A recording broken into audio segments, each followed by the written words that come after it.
Morning, everyone, committee and staff. Welcome to our last Regional Transport Committee meeting for the 11th of December. We've got a lot to get through today, so we'll start off with a karakia from Phil. Morena koutou. Whakataka te hau ki te uru, whakataka te hau ki te tonga, mā kina kina ki uta, mā taratara ki tai, e hi ake ana a te kura, he tio, he huka, he hauhu, tihe, mauri ora. Thank you, Phil. So we got apologies. We've got no apologies in, but I notice Angus isn't here. Oh, Angus for lateness and Ollie for lateness, I presume, because Ollie's normally always here. So can I have a mover and a second for those latenesses, please? Thanks, Eugene, and second, Andrea. All those in favour? Aye. Okay, is there any conflicts of interest in the meeting, for this meeting? If not, we'll just go on a new one as the health and safety agenda, which Dave's going to help with and go through. Good morning, everyone. I'm going to make this relatively quick. You've all obviously been here before. This is a new addition to the agenda just to keep you in the loop about the health and safety thing. In a nutshell, should an emergency occur, please follow the directions of staff. The fire exits are out the main door to the right, which will take you onto the footpath of Tristram Street. And please be careful not to wander onto the road because it's exceptionally busy. Should anything untoward happen in reception, you may be asked to stay in the room here or make your way to the councillor lounge. So again, just follow the direction of staff. And lastly, there is, if it is required, a defibrillator in reception, and we just hope that we don't need to partake in that at all. Thanks, Dave. We've got no one in for the public forum, so we'll go on to confirmation of the RTC minutes on the 18th. Oh, confirmation of the agenda, sorry, first. Have a first and a second. Thank you, Angela. Second, thanks, Claire. All those in favour? Carried. Okay, right on. Next one, confirmation of the RTC minutes and also confirmation of the future-proof public transport subcommittee. Is there any business arising from those 2 minutes? If not, if they're true and correct, can I have a first and a seconder for them? Thank you, Angela. And second, Andrew. All those in favour? Carried. Thanks.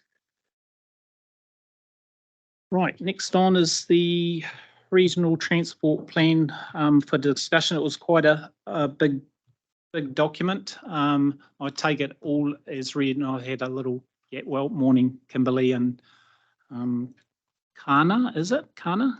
Yep, and we've got Madeline. So welcome. I've got just a few questions, and we thought we might just go straight into discussion first, if the committee's happy with that, or unless you've got any highlights that you want to do first, Kimberly. Tēnā koe, Mr. Chair, tēnā koutou councillors. I did have a slide to pop up shortly just to briefly run through an introduction, if that's okay, but we will start with the discussion on the draft. But before we start, I just wanted to say a big thank you to this committee on behalf of the RLTP project team for your support and guidance throughout the development process. You've made this such a smooth process to go through, and we appreciate all of your help and support in getting this draft prepared. So being my first time in this rodeo, it has been a pleasure to work alongside you all. So on behalf of the team, thank you very much. I'll just share my screen.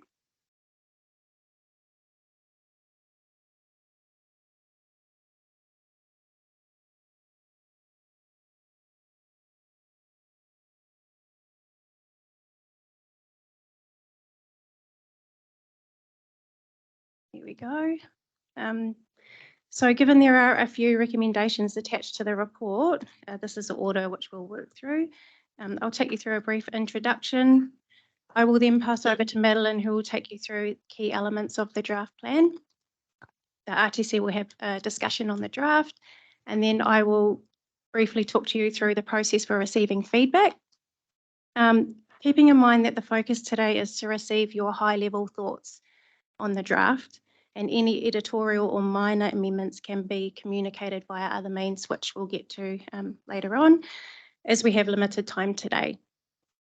Then we'll go through the recommendations attached to the report and adopting the development timeline and appointing the RTC Hearings Committee as recommended in the report. Is that all good with you, Mr. Chair? Yep, fine, Kimberly. Awesome. So to date, the committee has been involved in developing the key components of the draft, including objectives, headline targets, transport priorities, policies, and the regional program, which you'll see in front of you on that big piece of paper. All of these are consistent with the current GPS, and we appreciate that the RTC has had little time to review the draft, given the last committee meeting was mid-November. So we appreciate the limited time you've had to look at this. Just keep in mind that the draft is a working document and there will continue to be updates coming from individual councils as they work through their LTP processes. We're happy to work with your RAG members as well as this information becomes available. Staff will continue to work over December and January to incorporate the graphics, maps and amendments that come through via peer review. I will now hand over to Madeline, who will talk you through key elements of the draft plan. Thank you, Kim. Thanks, Mr. Chair. I really am just going to talk about some key messages rather than take you through the document itself. So the first point we just wanted to get across is that we have a very clear policy direction with this RLTP. We know what we need to implement and roll out through the program and also through the stakeholder actions that you will see in the templates. So we're clear, very clear for both our metro spatial area and for the wider region. So for the metro spatial area, the focus is on the MSP business case implementation and Access Hamilton implementation. And as you would have seen in the document, this really provides the single most important opportunity that we have to develop the kind of metro transport system we want for the future that will deliver, across all of our objectives. So there are really good policy hooks there in the RLTP, and the case for investment is really strong. We just need the funding. And as for the wider region, I think, there's a very clear focus, as you'll see, on resilience, maintaining our strategic transport networks, the lifeline links for our communities, and then building the wider community resilience. And you see the top two significant activities in the program are resilience activities in the Coromandel and Taupo. And for people, the RLTP for the wider region focuses on, providing policy hooks for the type of transport, public transport system that we want to roll out, as you can see through the regional public transport plan, to, provide a future PT network that provides for the differing needs of our communities. So those sort of policy hooks are strong in Part A of the document. Now, Part B, the program, as you'll see, is not so clear. So in the next 3 years, there's a lot of groundwork to be done, early project stages for later implementation coming through the program, but we're less clear for years 3 to 6 and 6 to 10 years. And that's due to a number of things, including the fact that the LTP and RLTP processes are out of sync, which isn't helpful. There's uncertainty for local councils, as you know, for everyone. Everyone's having hard talks right now on what they can fund and moving into the future. So we do have a big gap between, what we want to do and what we can do at the moment with the funding that we know is available. And that's why we get this sort of big gap between aspiration, if you like, in Part A and program delivery in Part B. But hey, what's new? We've been here before like this. But anyway, we do anticipate changes to Part B as LTP information becomes more clear. So next. So we know everything's uncertain and we know we've had a recent change in government. So I just wanted to touch on that. So yeah, there are some critical sort of implications, first of which is that the government will eventually produce a new GPS. And under the LTMA, we're required, the RLTP is required to be consistent with the GPS. So unfortunately, we don't know when this will come, I'm betting probably it won't come before notification of the document, but you know, all the councils, all the regions around the country are in the same position, and we all acknowledge that the RLTP 2024 has been developed under a Labor policy framework. So the view of TSIG, you know, we've been having lots of conversations around the country, is that we get on with what we've got. But even if a GPS comes out, what will change is likely to be the focus or the emphasis rather than the objectives. So really, and along with that, the funding allocation. So some things might drop off, and we've seen some early signals around things like speed. And, you know, but running a sort of early coalition look over our document, lots of our document still looks really robust, and you'll see that we've got, you know, key strategic corridor projects, for example, that are, you know, under roads of national significance, and we know that National will support. So, but regardless, I think, the key message is that you can feel comfortable that the RLTP has been built off really robust evidence. You know, our most pressing problems don't change just because the government changes or just because there's a new GPS. Our regional policy framework is built around this, you know, and our strategic response is really, as you can see in this line of sight diagram, it really delivers across multiple objectives. So regardless of what comes out in the national policy environment, we've got a robust document built on robust evidence, and it delivers across many objectives. So ultimately, you know, the key message just before you go into discussion is that this is the Waikato's view of our transport problems, and it's your bid for NLTF funding. So just wanted to leave you with that message. Thank you. Thank you, Madeline and Kimberly and Kana and the rest of the staff. It's a pretty in-depth document. Probably two things. I agree with it being deferred for the 6 weeks because consultation will come outside the holidays, you know, the submissions, which will be good. So I think that's a given that we can do that because we've got an extension to June, isn't it? Yeah. And the other thing that was a big thing for me was just the costs, and I've been just told that the first draft that we had on the 10th of November was a 3-year one. This is a 6-year one, so that's why, because a lot of the costs have gone up significantly. We've gone from 1 billion to 2.3 billion total costs. That's including the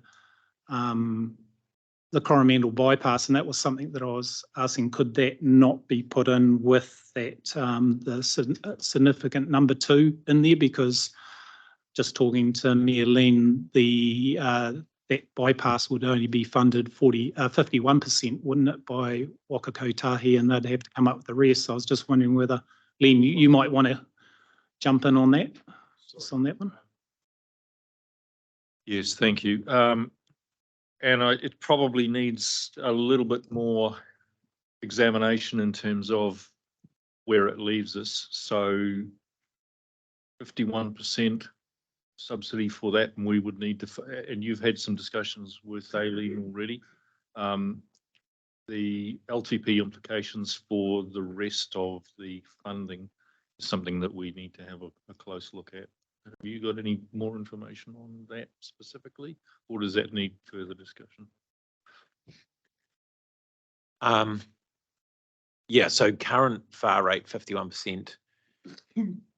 We've got a few applications in already at the moment for what we would call hardship funding. At the moment, there's just not enough money in the NLTF to fund those. So the board are waiting on confirmation from the new government that they will top up the NLTF to address those extra funding, and then the board will make a decision on that.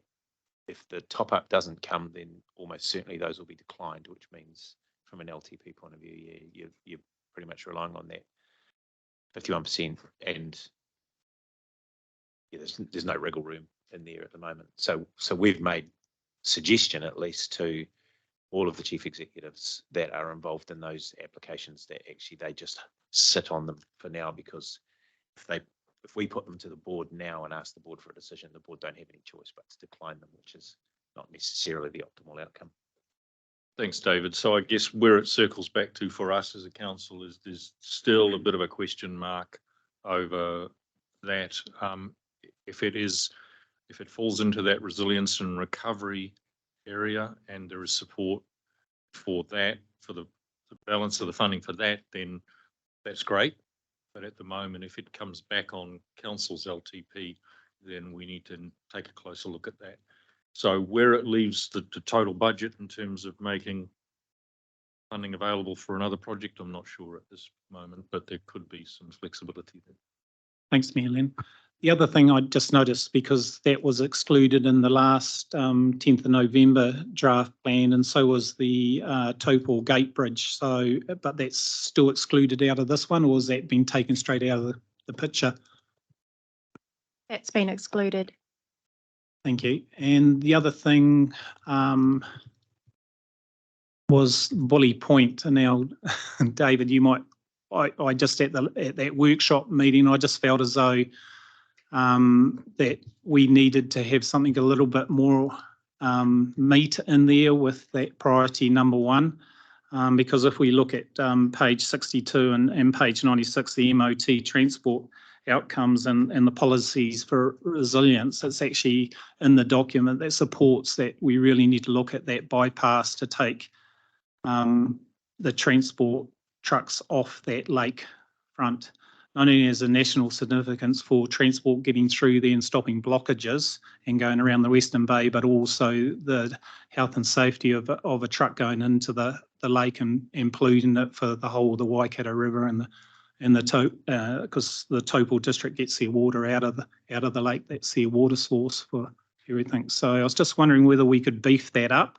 Are we capable, or do you want to speak to that, David? If I just point out that there are two line items in the budget that relate to Bully Point. Number one is the short, quick fix at Bully Point, the very localised solution that's on page 104, I think, of the big table, and it's got nearly $12 million attached to it. That's about mitigating the issue on current State Highway 1. And then later in the table at page 109, there is just over $5 million, I think. There's some money in there. That is for the next 3 years to do the program business case for a bypass.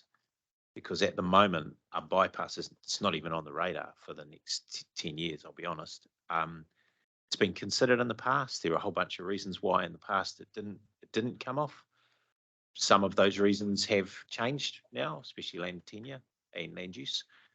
And so there is provision in this budget as it sits at the moment, whether it gets funded or not, for the program business case work over the first 3 years of this LTP.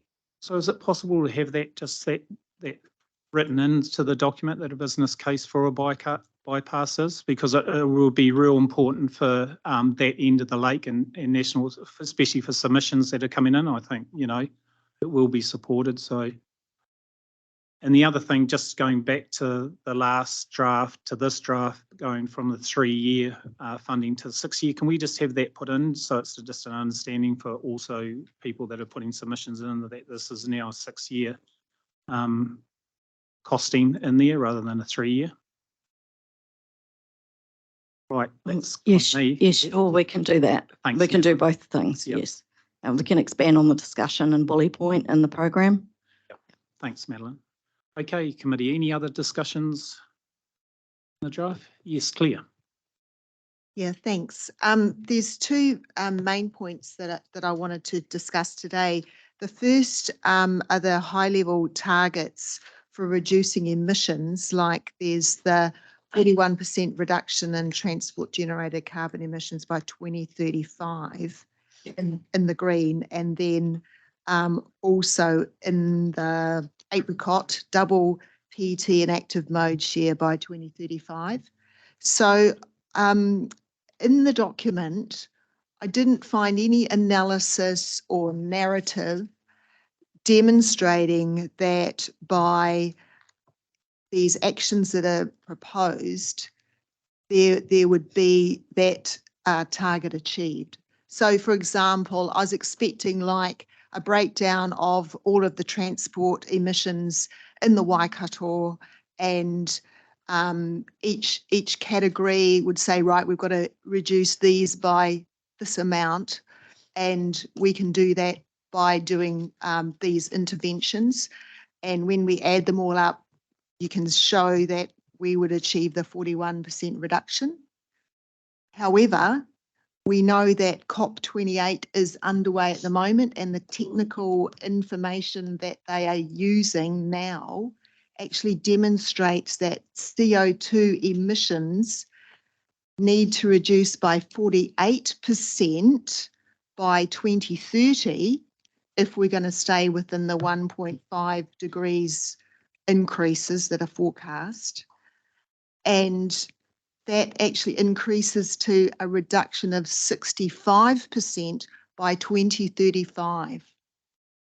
So is there a plan to have a look at those interventions using those updated targets and demonstrating that we are on track to achieve that reduction of 65% by 2035 by both the interventions in the green and also the public transport interventions?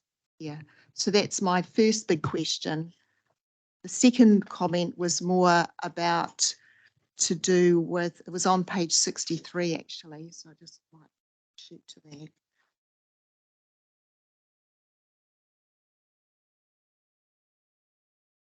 Can't remember what heading it was.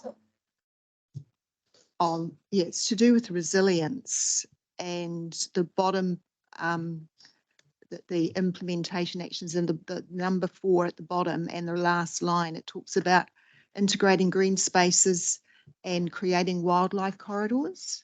So it was the wildlife part of it actually. I think it'd be important to use the term biodiversity rather than wildlife, because it just takes a broader view, and it encompasses more than simply green spaces and wildlife. Yeah, that's all. Thank you. Madeline. Thank you, Councillor. You've raised some really good points there.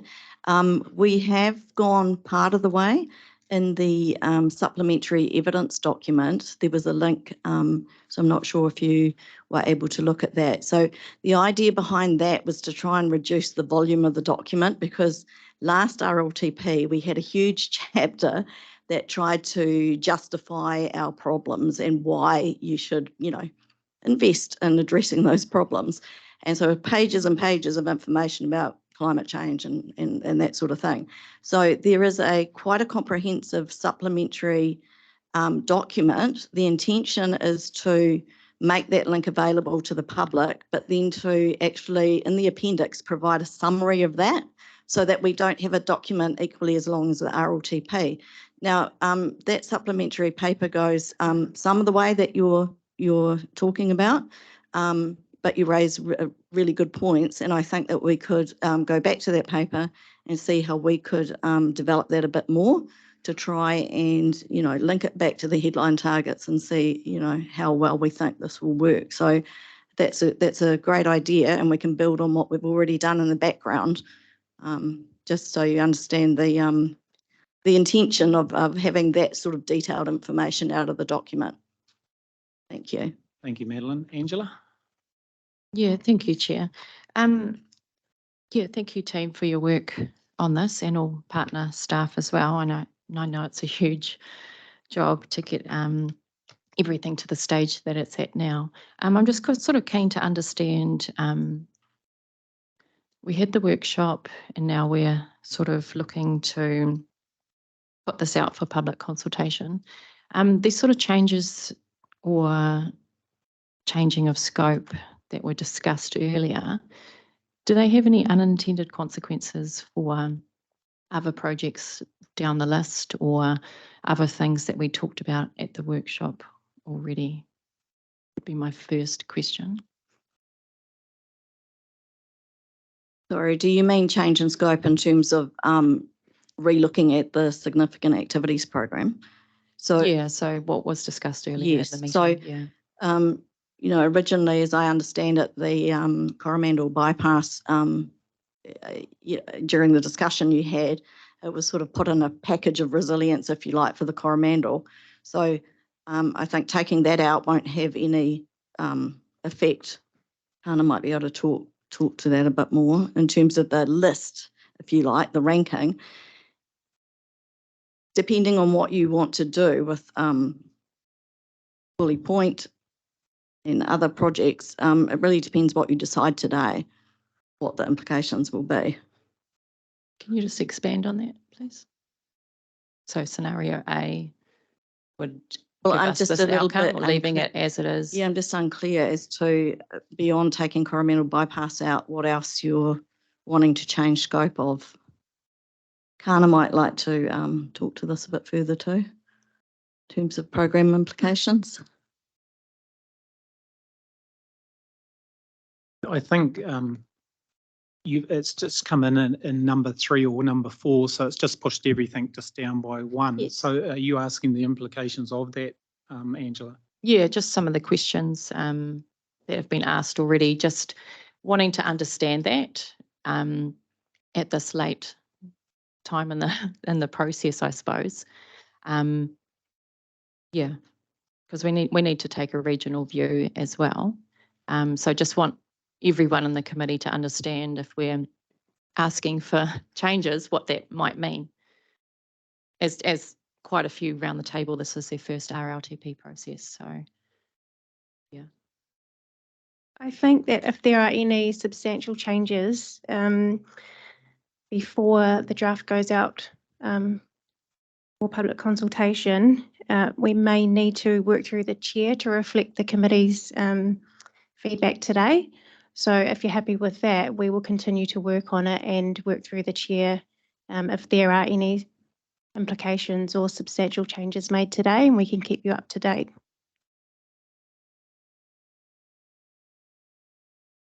And then my other question was,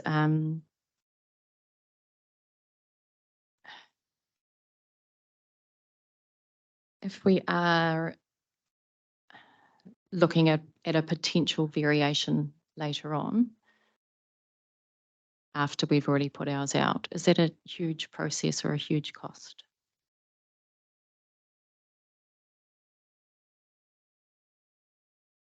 It will entirely depend on the circumstances of what that variation involves. You know, prior to notification, I don't think we'll have a GPS. After that, everyone's in the same, you know, situation. And really the first assessment is how that impacts the program.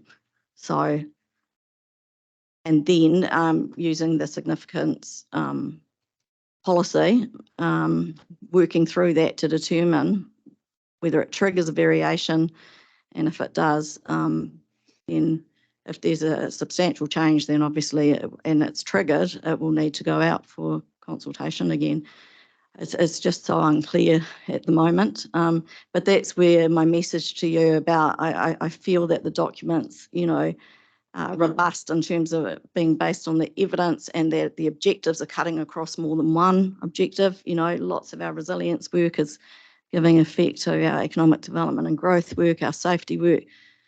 Yes, they all sort of, you know, cut across, and so really it depends what comes out, what if there's a demonstrable effect on the program and figures and everything, and what that means in terms of triggering the significance policy for a variation. But obviously, if regions are in that situation around the country, there would be a cost.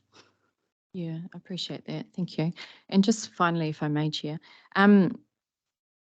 with the Coromandel rebuilds, is there any weather related money going towards that, or is it all funded through the RLTP?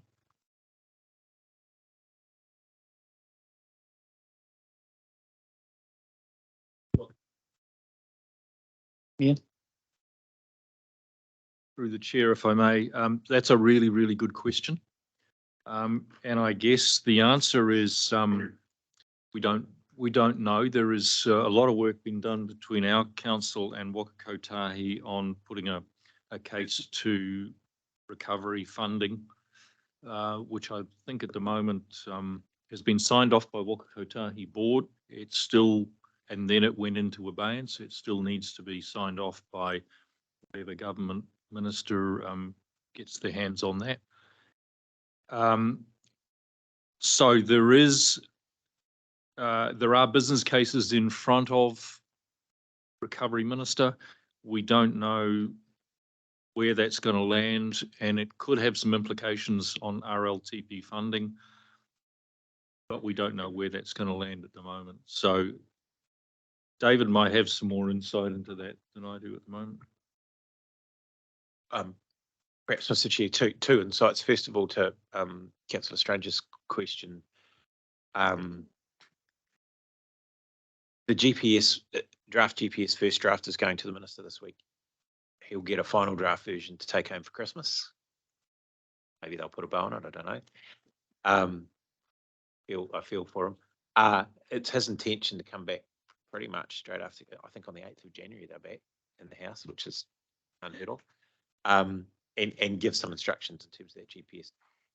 To Madeline's point, your regional transport plan does not have to give effect to the GPS. It has to be consistent with the GPS. So these are your priorities, not central government's priorities. You can't be inconsistent with those priorities. But I 100% agree with Madeline's point. I can't see this being inconsistent. Your priorities might be slightly different. The other thing to remember is that when that funding kind of allocation occurs, it will be nuanced anyway, depending on what money comes in and out. And so that leads me to Len's point. We don't know. We've got a big chunk of money in front of the government saying, here's what it's going to cost to rebuild and do the resilience work that we've been asked to look at. We don't know if it's going to get funded or not. And if it doesn't, then there's a lot of work to come from LTPs, which is going to be challenging. But yeah, that's our reality at the moment. And our ability to, we have a board. We don't have a board chair anymore. Well, we do. We have a acting board chair. We're still operating as normal on the assumption that these things are going to get funded. It's just we just don't know. Yeah, thank you. Yeah, just sort of on that. In a way, the timing with what happened in the RRTP process is quite advantageous, I suppose, given climate change and increased weather events moving forward. If something like this were to happen in a different part of our region, what would be the response at a different timing period in that RLTP? Would it all fall on central government and the local share? I'm just putting that out there, but yeah. So we would respond with emergency works provisions and then go back to government and say, we've got a big hole in our budget. Can you fill it up? But we can only do that up to a point. And then, we've got a fiscal kind of envelope, after which time we would go, sorry, guys, yeah. Angela, Jeanette? Thank you. Just got 3 points that I just wanted to raise. On page 59, it talks about offsets for currently unavoidable transport emissions, focusing on nature-based solutions and initiatives that also increase environmental and social resilience. And I just wanted to strongly urge that isn't permanent pine forestry, because in areas such as ours, it's causing a huge amount of opposite of well-being, negative well-being, socially and environmentally. And I'd like that to be really considered if we are looking at offsets. come and look at some of our regions where it's been put into permanent pine forestry and the problems that we're now facing.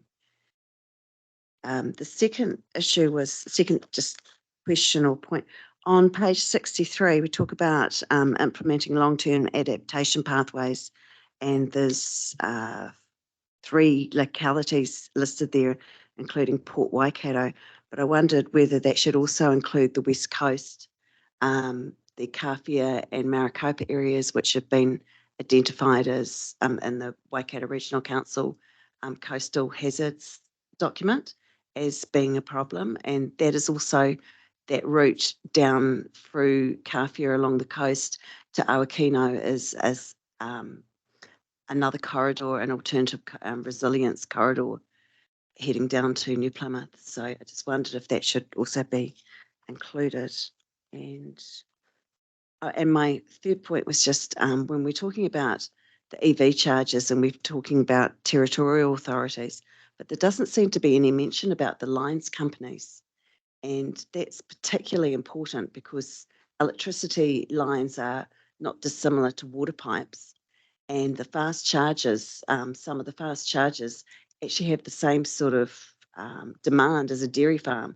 So if you go and put a multiple charging station, you're actually asking the lines companies to have a pipe this size that they just may not have anticipated. So that's probably the most critical conversation to be having. So I just wanted to point that out as well.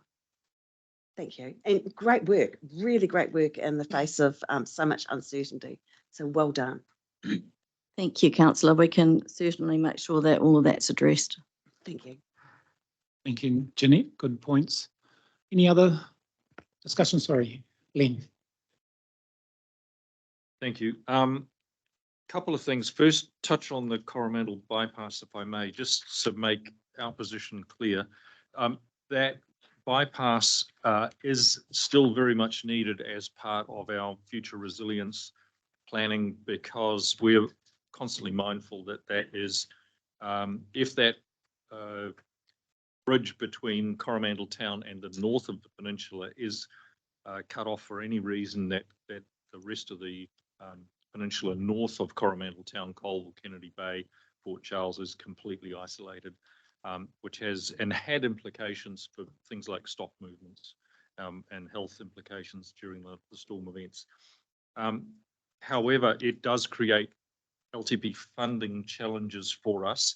And I'm also mindful of the fact that we sit on this council as part of a regional group, and we have regional responsibilities, and we've just got to get that balance right.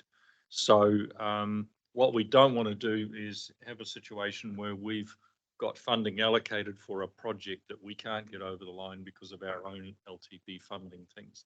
So we are open and willing to work with the rest of the council in terms of what are the priorities and is this funding needed elsewhere as a priority. So that door's open and we're willing to help and assist as we need to. So the last thing I want to do, and I said this in the workshop and I want it on public record, is a huge thanks to the team for the work that you've done on this. This is my first RLTP, and the process has been fascinating, big learning curve. The work that you've done as a team, so Madeline, Carmen and Kimberly, thank you so much, and to the rest of the councillors as well. So I want that on the record, that we really appreciate everything that's been done and the work and the support that's gone into this. We're very grateful for it at the time when it was needed. So thank you very much. Thanks, Len. And I'm sure the whole of the committee endorses what Len's just said on both points, Len. We realise, that the focus has been to extent, the top of the part, but it needs it. And I'm sure if there's, any climate change that causes an event like this again, then I'm sure, the central government and different ways will address that, and so will this committee. So any other, we've got Adrian, sorry. Yeah, just a couple of notes, thank you. I guess in thinking about the the new coalition government and what their GPS might look like, they've already hinted that the road to zero and cycling and stuff is sort of out the door a little bit. But noting in the pie, that's only 9 and 7% of what we're looking at in the whole spend. So I can see it's not going to make a significant thing to pivot around in that space.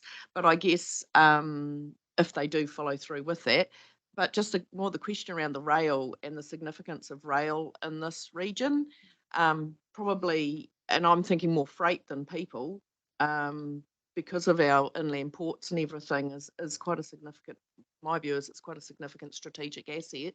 And if they can make our rail more efficient, because people talk about it being expensive, and I sort of say, well, it's because it's not very efficient, is it? Because we've got a Kaimai tunnel that's a bit of a blockage. We've got a blockage at 29. So we need to really have some clarity for our region as where we're going strategically in the future. If the rail tunnel isn't a go, then 29 is really urgent.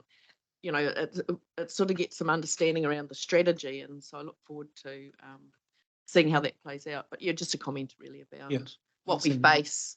And yeah, like I think we've got a really good general plan here that will align with a policy statement. So yeah, good I job. think there's some good bullet points in the document, Yeah. railway, Exactly. on what can be done. And I agree with you, the only way that we're going to get, the major trucks off the road is improving the railways, and that's going to be a huge, infrastructure wise, but at least it's good in the document.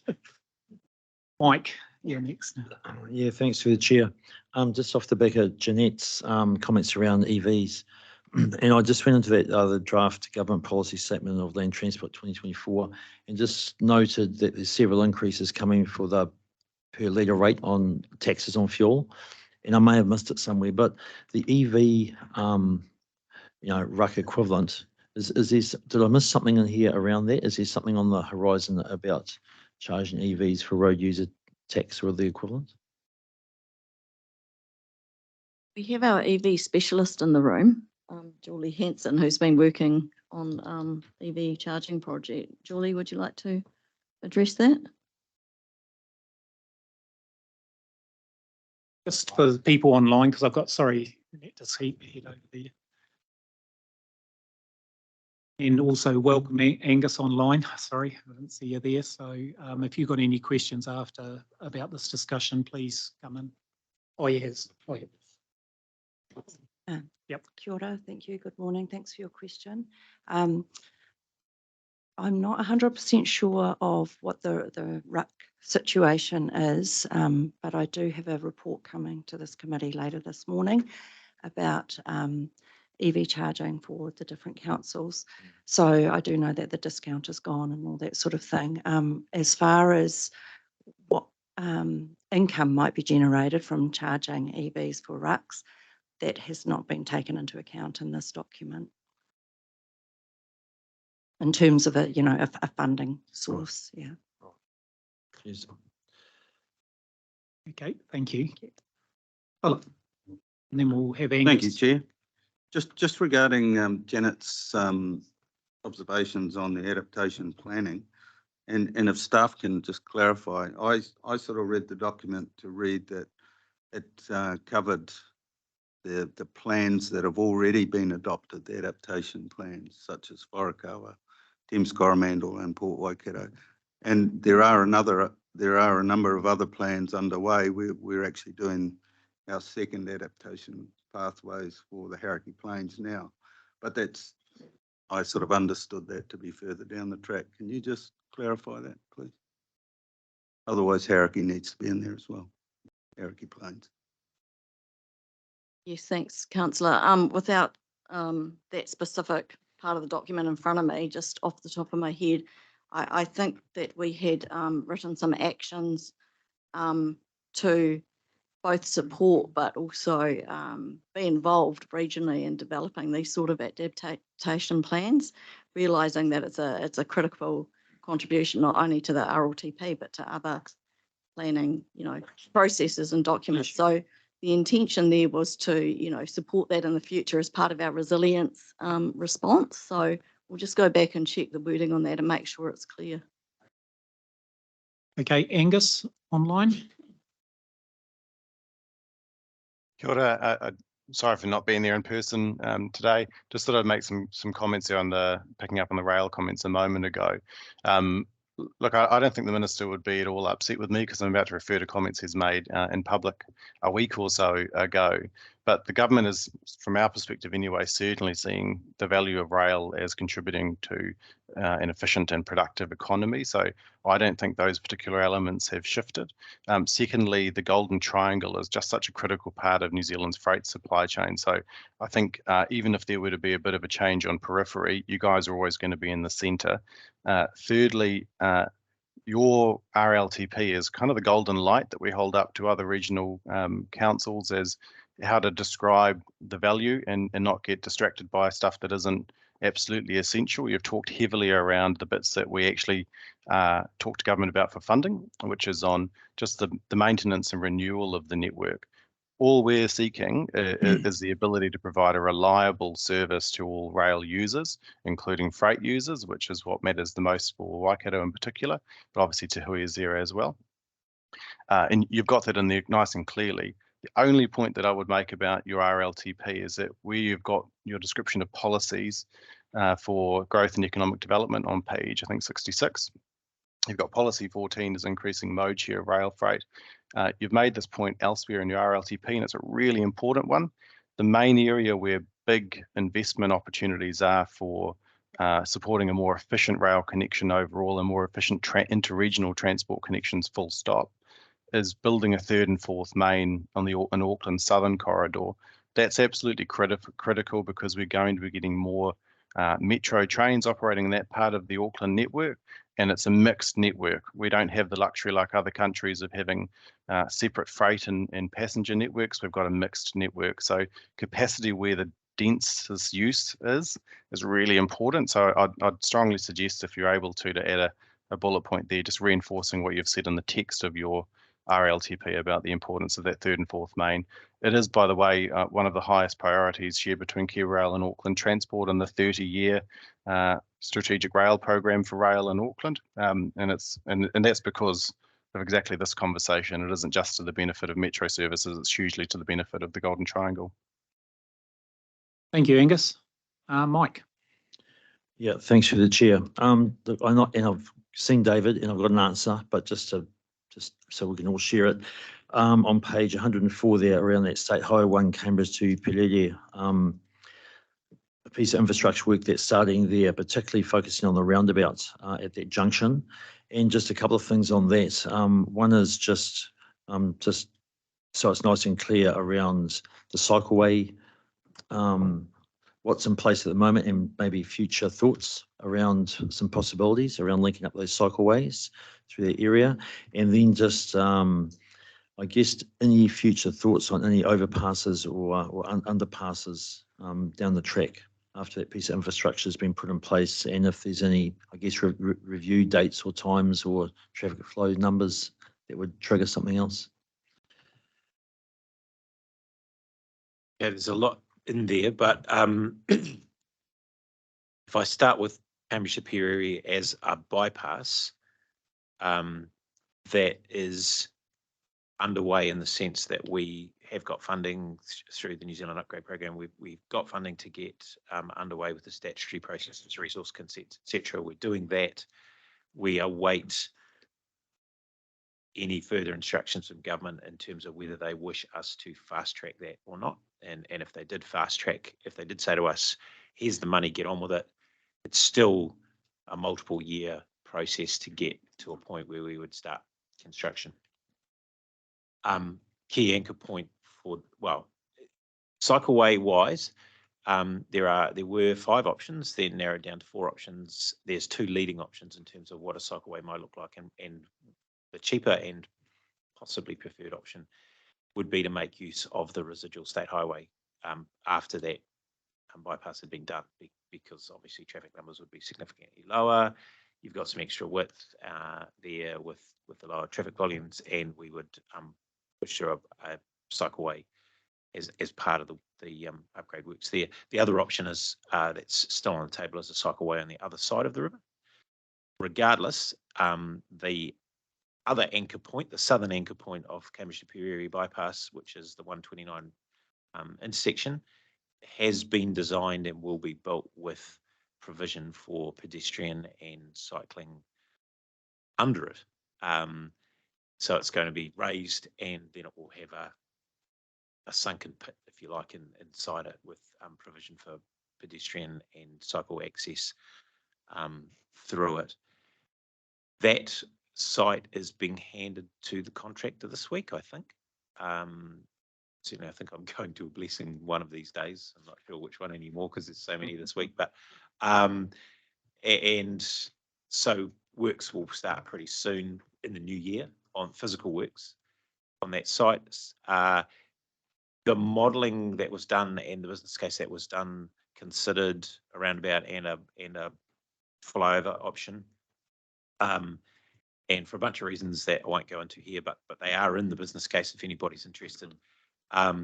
The flyover and it didn't stack up as well as a roundabout. And the roundabout was considered to have sufficient future proofing that it will be more than robust enough to last the distance. And my advice from the engineers when I keep on asking them this question is even if in the future there was a situation where traffic changed sufficiently that a flyover was an option, the roundabout would form a part of that anyway, and it would be in the very distant future that those kind of circumstances would rise. It's a really big roundabout. It's the footprint of it is massive, and purposely so that it's effectively one of these ones that becomes part of the road. Right, you drive into the roundabout and drive around it. You don't queue at the end waiting for a gap to get in. So yeah, Thanks, Lee. Thanks, David. Is it right? Any other discussion for the staff? If not, then we'll move on to Madeline. Yes, Mr. Chair, we will need to know from the committee whether you want to take the Coromandel bypass out of its current position and the ranking of the significant activities, because we just need clarity on that. So if that is the case, then the other activities underneath will obviously come up one. So your top 10 activities there are bully point number 1, then Coromandel Karakia Resilience Rebuild number 2, then State Highway 1 Cambridge to Pioreri would be number 3, and then 4 to 10 would still be your MSP activities and Access Hamilton activities, instead of 5 to 10, 4 to 10. But the team will just need to know that in order to get it prepared for notification. Thank you, Mr. Chair. Madeline, I'm speaking for myself. I'm quite happy with it there. The big thing for me was the numbers when I went through from the last one, and when you look at 1 billion to 2.3 billion because it's gone over 6 years, I'm happy with it at number 3. I don't think it makes a huge difference. I'm quite open to the rest of the committee on what they feel, but yeah, I'm knowing that it's gone from 3 years to 6 years. I'm happy with the lineup that you've got in the document. Any other discussion from the committee, what they feel? Yeah, Angela. Yeah, thanks, Chair. You just have to remind me, wasn't Pairiri, it was up into number 3, wasn't it? And so we've put in the bypass above that from the last workshop. That's right. So at the last workshop, the group had Pairiri at number 3. Is that right, Carmen? Oh, and Yeah, so it's just. Sorry, I missed the last workshop. Yeah, so it's just come in as a new, because at the end of the document, it said that it was excluded with the Topol bridge gate, and now they've put it in, and they've put it in at number 3, which has just put everything down one step. Yeah. And the purpose of that was to put it as a package alongside Coromandel Karakia Rebuild. But if you're going to put it as a package, wouldn't you just shove it in, literally in? So the quantum for that, where is it? Nearly $1 billion. Oh, Yeah, that's 800 what I million. asked Angela. Yeah, Yeah, you did, didn't you? Yeah, right at the beginning. I guess that would be my preference, but just in terms of the weighting, to David, to you, I guess, being the most experienced person on this stuff, in terms of this weighting, how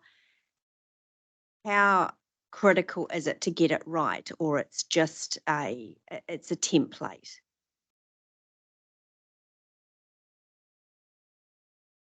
Because I guess I'm asking that, David, because surely no one says, right, here's funding for, I don't know, whatever, the top X amount, but we're going to do and complete number one first. I mean, you would work on a variety of projects at one time, so. Yeah, I don't think it's critical when you're talking about 1 versus 3. Yeah, If it's critical when you're talking about 1 versus 30, for example. yeah, But yeah, in your top 10, yeah, I wouldn't stress about it too much. yeah. Okay. Okay. Yep, Len? One quick one, if I may, and I'm not sure who can answer this, but just a quick comment on the Karakia Bridge, which has got 27 million next to it. And I understood that the original budget on that was around 12.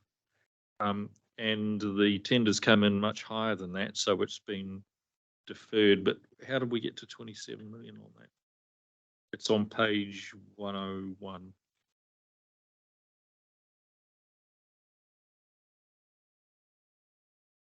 Previously, I looked at 3-year period from 2024 to 27.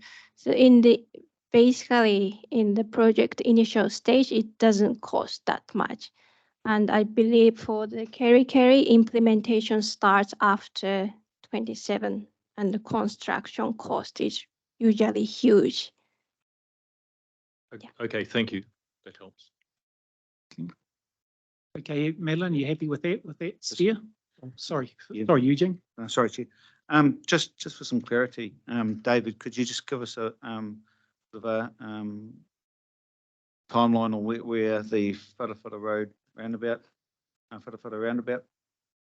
it's going to sit? I see it's down here. There's some mention further down in the pages, but that's still a. It's still in the coming NLTP. Yeah. Yeah. Okay. Sorry. Just seeking funding. Yeah, and in fact, if we got most of the work has been done to get all the preparatory work has been done. It's literally a funding. It's literally just waiting for funding, as are many things. Yeah. Thank you. Okay, Angela. Sorry, I just, I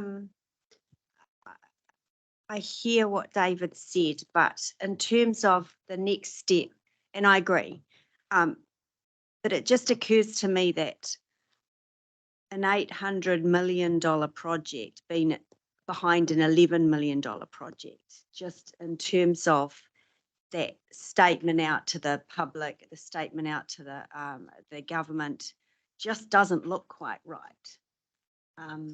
I don't know a lot about Bully Point, and same with Pairiri. I don't want to mess up the meeting today, but this is our last opportunity, and it just doesn't. The optics of it look odd. Do you agree, David, or are you literally saying top 10 doesn't particularly matter? But if you were the minister or whoever's going to be in charge of the GPS and you looked at this for a $12 million project, but the Coromandel rebuild sits under that, is that right? Because it just doesn't feel right on the face of it. I wouldn't worry too much about the cost. For me, this is about you guys prioritizing the right thing that you want done. If that happens to be $800 million or $11 million, that'll come down to what fits into the budget ultimately, which is why my comment about the top 10 versus the top 30. You're not going to get top 30. No. You might get top 10. We might not. We might find Cambridgeshire Periri might come out of the NLTP altogether and be funded in the same way that the New Zealand upgrade was funded as central government. Here's some infrastructure money, get on with it. There's no guarantee that that'll happen, but no, for me, if I was the minister, I'd be looking at this and I'd be going, oh, so Coromandel Karakia rebuild's their top priority. Okay. That's fine. Bully Point comes second, or third, or whatever it is. The fact that Bully Point is a lot cheaper is just a matter of fact. I mean, it's a lot cheaper because it's a short, quick fix Yeah, it's a at a sticking very poster. specific location. Actually, if you go down to Taupo to Desert Road, which is a substantially larger, wrote the number down after I said I didn't know what it was. Yeah, 5.4 million just to do the program business case. You know, to do the actual bypass of that's another Cambridge Superior, that's another $1 billion odd dollars, but it's not in this 6 years because we haven't done the program business case yet. It's more about how the story is told. And I mean, Len will get to talk to the Prime Minister and Minister on Friday, and they're armed, so who knows?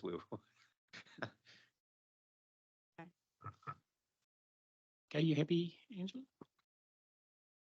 Kevin, sorry. So what David said, and I don't actually look at the numbers. I think it's the need to do the project or the risk profile that it presents is actually a more compelling story than just the numbers associated with it. So I agree too. Agree with you on that one. Yep. Len? I just reinforce what Kevin said. The Coromandel Karakia project is spread literally over 10 to 15 years. Bully Point, I'm aware that there's real safety concerns and a degree of urgency around that. So I just reinforce what Kevin said and very happy to support getting some action on that because it is critical, I think. Okay, committee, very good discussion. If there's no more, Madeline, yeah. Yes, thanks, Mr. Chair. Final point, just to bring you back the loop, back to your policy, strategic policy framework. The order that you've got your significant activities actually gives really good effect to the weightings that you gave the problem definition. So you actually said that resilience was the region's #1 top priority, and you gave it the top weighting along with climate change. So just to give you a level of comfort, the way that the significant activities have come out of your process, it's reflecting what you said up front. Thanks, Madeline. So we'll move on now because the time's going. And Kimberly, do you want to move on to the subcommittee, the RTC hearing subcommittee? Yeah, I'll just reiterate what Councillor Strange talked to earlier about the feedback. So given the committee isn't meeting until the 5th of April next year, we'll continue to work over December, January to incorporate all the amendments. And thank you, David, for that early Christmas present on the draft GPS. Looks like I'll be coming back earlier than planned. And any substantive feedback can be made via your individual council submission process. So you've still got time to do that. And if there are any substantial changes due to national policy direction before the draft goes out, GPS, for example, in the absence of the RTC meeting, we will just work through the chair. And if anything comes out after notification, then we'll just advise the committee on next steps, depending on the situation. And I believe that Dave will take you through the recommendations attached to the report. I'll stop sharing. Thank you.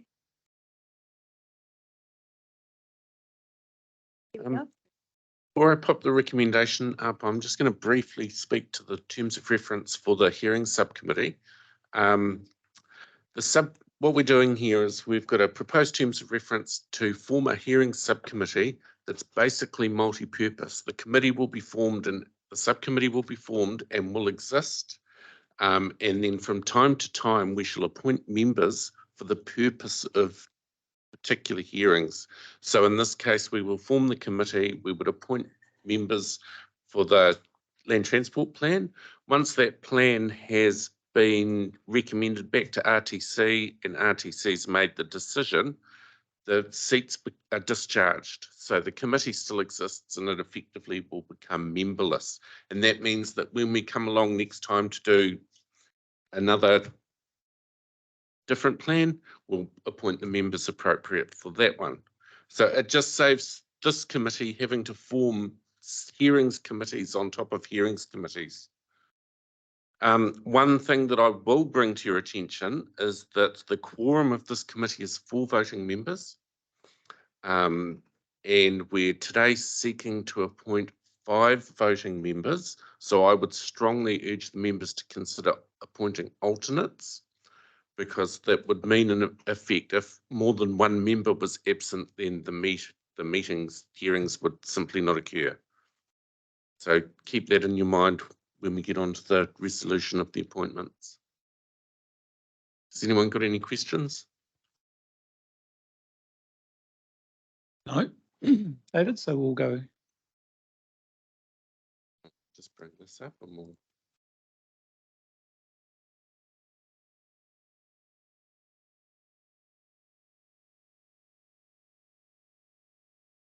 Okay, so the resolution that's in front of us is that we received the report today, that we endorse the draft regional land transport plan for consultation, incorporating changes made at the meeting today and any further amendments that may be made to reflect incoming strategy national policy direction. We're seeking to adopt the development timeline for the preparation of the plan. We're seeking to form the hearing subcommittee and adopt those terms of reference that are on page 124 of your agenda. And finally, we're seeking to make some appointments to the committee. So starting first with the chair or deputy chair. So we need to choose a member, and again, I'd recommend an alternate as well for that one. I was going to nominate Councillor Strange for chair. Is that how we're doing? How are we doing this? There's a number of ways we can do this. If you can get there by consensus, that's probably the best way. And you, No, sorry, Dave, and you want alternates as well? I would recommend it purely for the function of the committee moving forward. I'd like to nominate Councillor Strange as chair, and I will go on as HCC with Councillor Maxine as alternate. Yeah, I've done my bit. Covered off HCC, Hamilton City, I mean. Unless anyone objects. There's always that, isn't there? Well, being chair of the Transport Committee, I'd like to chair it as well, but whether I have to be nominated, I'm not quite sure. How it works. Oh, Sorry? interesting process.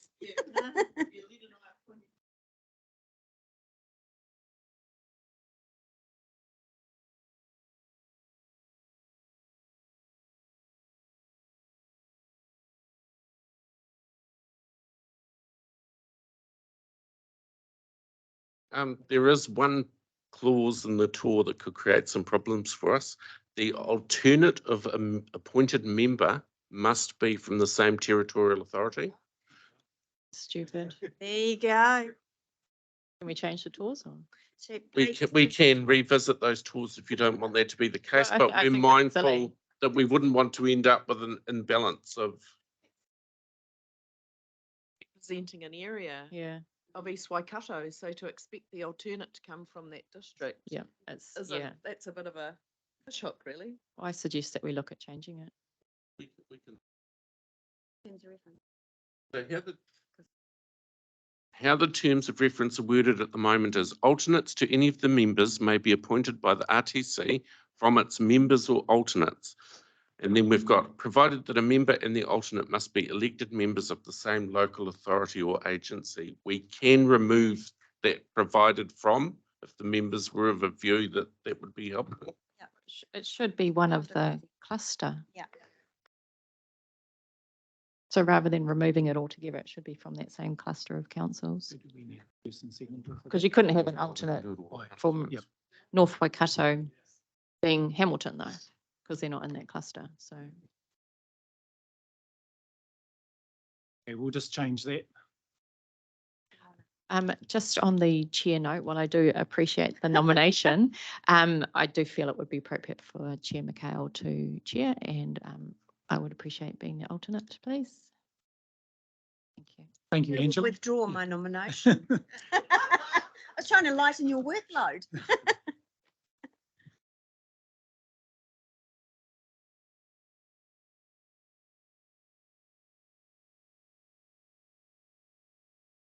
Okay, so we've got two that have been done.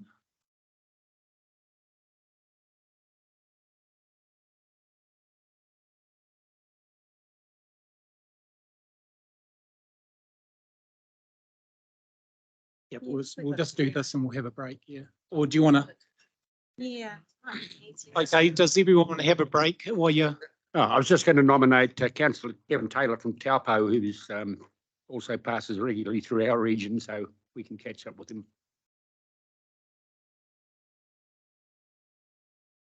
And do you want to have a break and discuss for the rest, or do you want to do it now and then have a break, get this item finished? Yeah, so we're back to we've moved to resolution at the sub-regions and so. Yep, so number page 27 of the agenda now. So like, for instance. Yeah, terms of reference, we've Jeanette included the and me region. could be the, yeah. Yep.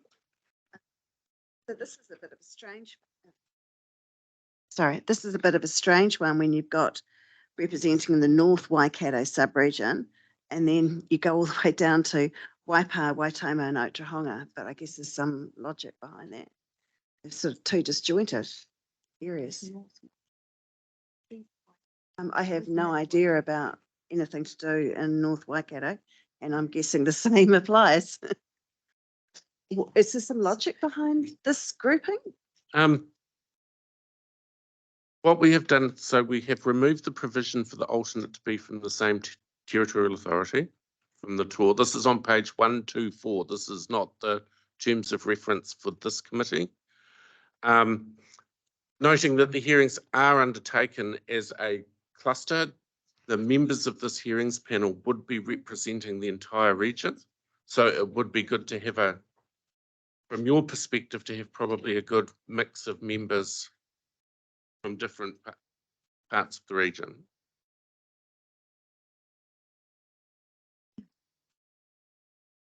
I was going to say Waipa, because the Cambridge to Pairi project is one of the significant activities. I think it'd be appropriate for Waipa to actually have representation on the committee, at least as a member or as an alternate. That's kind of irrelevant because you're here to represent the region. Okay. This is about the project, not putting your perspective into the table. This is about us operating as a proper hearings panel where you are considering the whole. Yeah, because we'll get submissions from the whole region. It's not just from one area. Oh, okay. So Then I'm quite open to whoever it is that wants it. Yeah. So at the moment, we have the chair and the alternate to the chair from Regional Council. We have Councillor O'Leary with Councillor Van Oosten as the alternate from Hamilton City Council. And we have Councillor Kevin Taylor from Taupo. And we haven't appointed an alternate for you, but that's... Well, naturally, if you've got the representing South Waikato and Taupo, it would be Bill from South Waikato. No, correct. No. Just one other question I had in terms of the numbers, and so excuse my ignorance in asking the question, are the quantum of that set in stone, or can we increase that? You can increase the numbers. Likewise, you could say you could have 6 members of that committee and only appoint 4. There is room for you to move around in the I'm just looking at paragraph 35 on page 27. The reason you've got the clusters here is to give wide representation across the region. I get that. But then, the conversation over the other side here around Waipa, Waitomo and Otahonga, I mean, that's a fairly disparate conglomerate there. And you're going to have wide representation, that's all. These appointments are purely at the discretion of this committee. You do not have to follow what has happened in the past. If I may, Chair, just on that, I hear what Claire is saying about Waipa and even Waikato not even being, can we suggest that there's a separate representative from Waipa and Waikato making up one seat around the table, and that would leave Waitomo, Otahonga and South Waikato, yeah.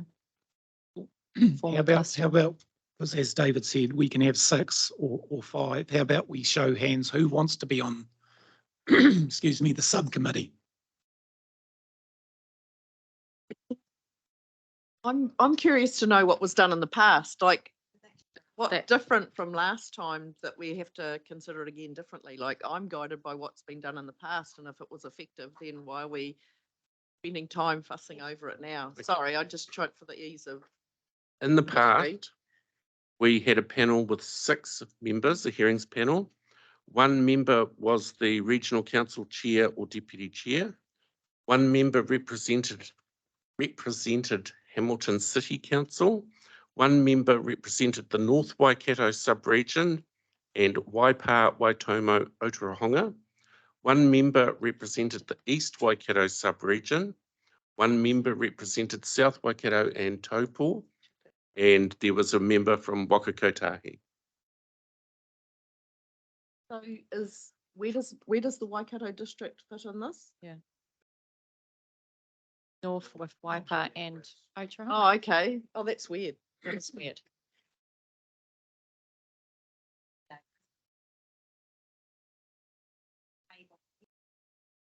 We just said, look, this is a committee. We know we're a regional committee. We've now got a job to do for hearings. Who wants to do it? We all good governors. We all know the job. So I think that's because Ollie's not here as well. So if we were going to do it by clusters, well, disability accessibility is a cluster on its own, and that's not represented, but it is represented within the members of the community, other committees. Sharp heads. Okay, what I can do is, if you like, I'll call out each of the sub-regions and we'll just get an indication if you're happy with the sub-region and we'll go from there. So I'll start with North Waikato and Waipa, Waitomo, Otorohanga. Okay, that's big spread. Yeah, it's a big spread. Would you like that? I mean, we could split that into North Waikato, South Waikato. Remember that it's with a regional head, so it doesn't really matter what, it's for a regional head. So we're just trying to be fair and just trying to pick someone out. So, and who wants to be on it? Thanks, Rodney. Yep. And I'm happy to be an alternate. Yeah, I could. Or Claire, did you want to be? Still or got Eugene in Eugene? front as well. Are you going to sit on the hearings now? You need an alternate. Still need an alternate. And then it's number F. Okay, hang on. F is the Waka Kotahi membership, but we can add another. We can amend the tour and we can add an additional member. So I feel like throwing a couple of people under the bus here. Councillor Morrissey as an alternate and Mayor Jackie Church, who isn't here. So that's their punishment for not being here. No, she's not. No, she's not. I thought she was. No. Yeah. So she's, sorry, I'll withdraw that. So Councillor Morrissey as an alternate. If needed. Let's stop for a cuppa. Yeah, it's just. Okay, and me and David will have a quick workout. Yep, okay, let's stop for a break till 11 o'clock, 10 minutes. Okay, committee, and we'll be back at 11.